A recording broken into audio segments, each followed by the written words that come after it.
Hey everyone, my name is Jake and today we are going to be looking at some malicious compliance stories, so sit back, relax and enjoy. Clock in here. This may be confusing. I tried to leave out certain details that would reveal who I am. I work at a large hospital and there are many places you can clock in because it's a very large building. I work 12-hour night shifts and every night we have a huddle at 18:45 hours, which is the start time for our shift. We used to be allowed to park where the doctors park, and there is an office, the downstairs office, next to that parking lot. We'd wait down there until our supervisor arrived, and he would tell us whether we're doing huddle there or upstairs, about a 3-minute walk, in another office each shift uses to hang out in and do 99% of their work in. Nobody stays downstairs because it is a shared office space, and we have a call taker that needs to be able to hear the phone without the distraction of 10 men talking a few feet away from her. Months ago, an email came out saying we cannot park in doctors' parking. Okay, so we all started parking where the nurses are. It's a bit of a longer walk to the downstairs office area. The boss then sent an email implying that every supervisor should be doing their huddles in the upstairs office. This is further driven home by the fact that when our boss visits our huddles, he always goes to the upstairs office and waits for us. A coworker and I found another time clock to use that is near our new parking area. It's very close to our parking area, and it's where all the nurses clock in. The walk to it is entirely outside, then a straight shot again to our upstairs office. Normally, when walking from downstairs to upstairs, we have to walk through the entire emergency department and the lobby. That same coworker and I started parking with the nurses, using the closer clock, and going directly upstairs. On multiple occasions, it would be 18:45, 18:47, 18:50, and we're the only ones there. We'd even send out texts in our shift's group chat saying we're upstairs at about 18:40. Supervisors would text back and say they're doing huddle downstairs. Okay, so we walk downstairs, delaying the previous from leaving because our supervisor is being difficult. Every other shift does it upstairs. They ask us why we don't do it there too, and we have no idea what to tell them. Everything we need is in that upstairs office. Keys for vehicles, our computers, printers, and lockers. Recently, we had to do the walk of shame, and our supervisor pointed to the time clock outside the downstairs office and said, "This is your home clock. You have to use this." Well, legally you don't have to use it, but I want you to. There is no such thing as a home clock for our department. I checked the policies. Another supervisor adds, "Always check in here first with someone. We didn't even know you guys were here." Meh, doubtful because there's a camera watching our office and I saw it on the large 50-inch monitor next to my head. All they had to do was look, but okay, I'll play along.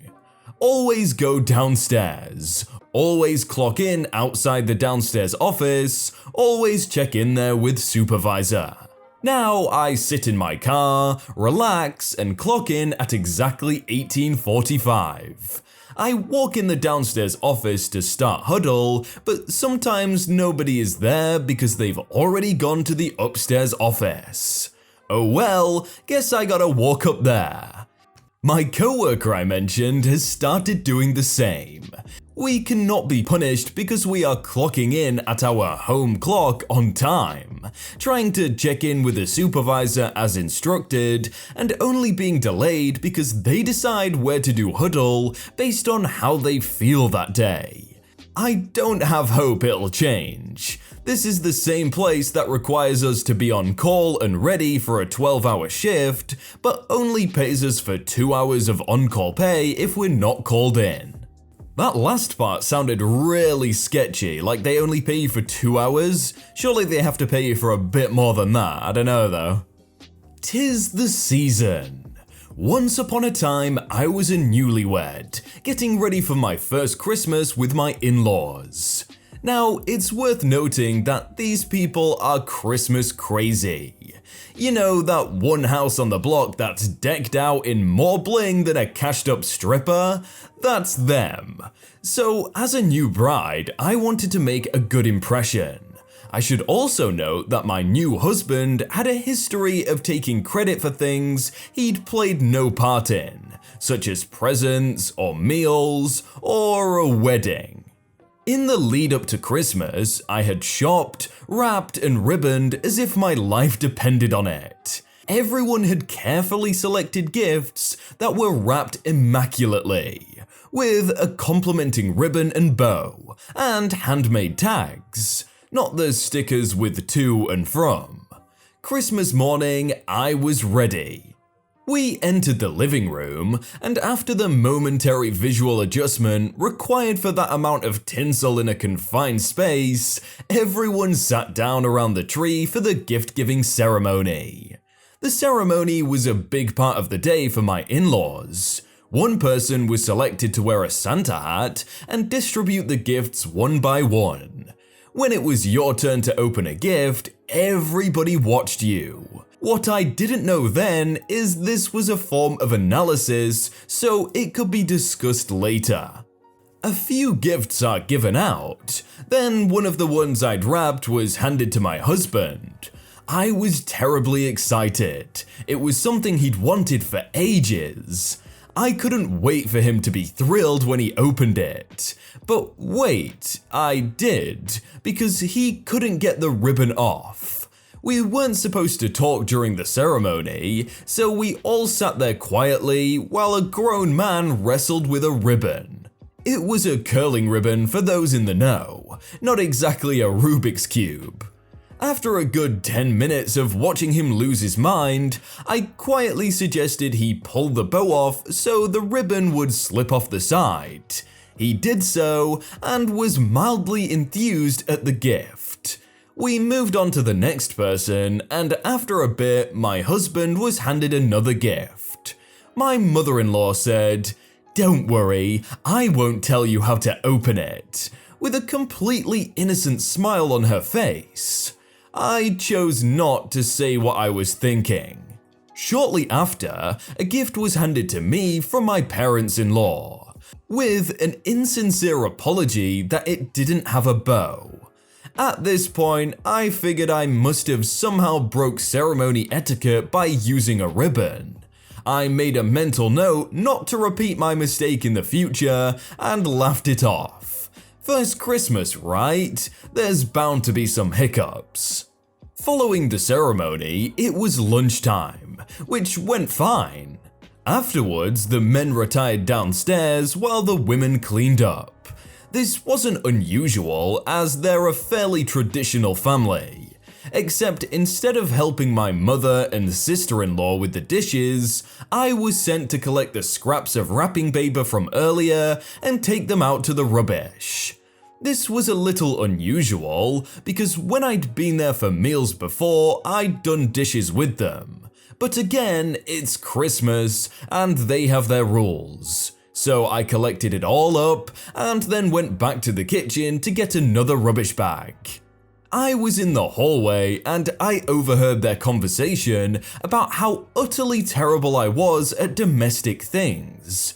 How I'd clearly paid to have the gifts wrapped to show off, how the things I'd picked were unsuitable, and I was so ungrateful for what they'd given me, etc, etc. I was steamed. Unexpectedly, my husband chimed in. "If I'd have known she was going to go stupid with it, I would have helped, but I was so busy working and she swore she'd take care of it." I went from steamed to apocalyptic. He was in his third week of an 8-week holiday from work, while I was working extra shifts trying to get a promotion. I had begged him to help me choose things for his family. When we got home later and I'd calmed down a bit, I tried talking to him about it.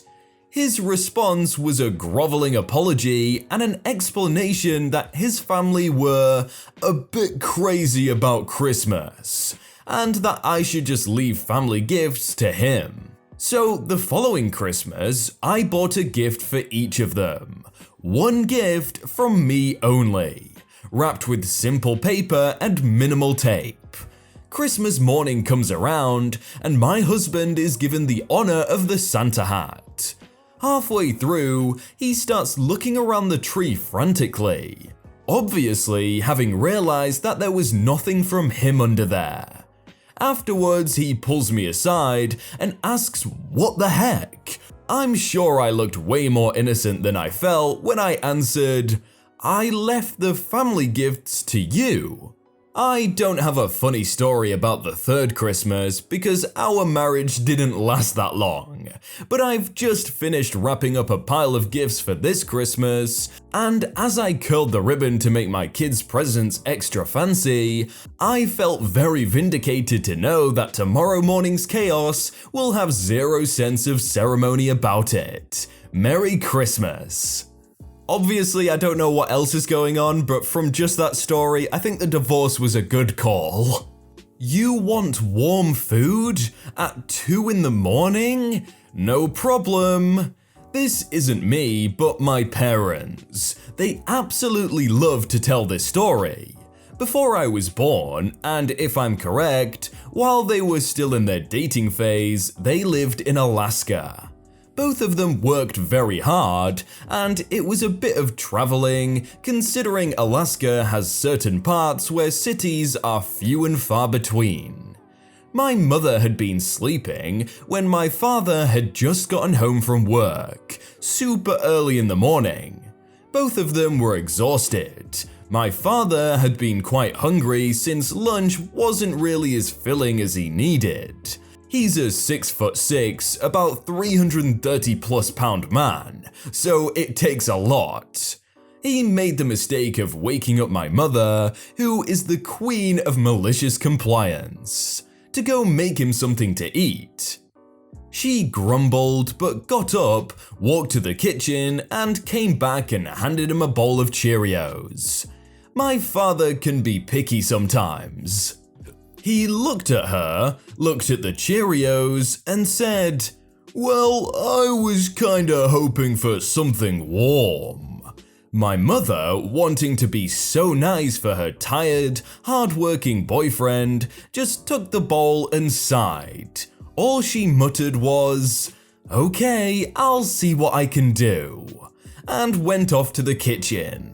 A few minutes later, she comes back with the same bowl and hands it to my father, who notices it is indeed warm. He was very pleased, only to realize that she had microwaved the Cheerios and already had gone back to sleep. Needless to say, he didn't ask her to cook at 2 AM again. And by the way, they married on the millennia and are still, for the most part, happily married. 20 years on December the 31st or January the 1st. That's a nice happy ending to the story, and that's quite funny from her. 2-week notices not accepted. It's 1993, and my first day of work as a secretary for a high-powered attorney in my hometown. He brags that when people give a 2-week notice, he immediately takes their office key, has them clean out their desk, and hands them a final paycheck. After 8 months of working for him, I call in, needing extra rest one morning. I was at a job interview. Then go in at 1 PM and tell him I quit. He asks me to finish out the day's work, which I do. At the end of the day, he comes to my desk and asks me to at least finish out the week, stating I put them in a hard spot for not giving them a 2-week notice. I remind him that on my first day of employment, he told me he did not accept 2-week notices, and that is why I did not give a 2-week notice. I received my final paycheck and walked out with a smile on my face. The guy literally bragged about not giving a 2-week notice and then asked for one. Like, you know you're gonna get malicious compliance. Hey everyone, I hope you're all having a really good day and that you enjoyed that video. If you want to see more videos like it, then click on screen right now. And if you never want to miss out on a video, then hit subscribe. But I will see you all very soon.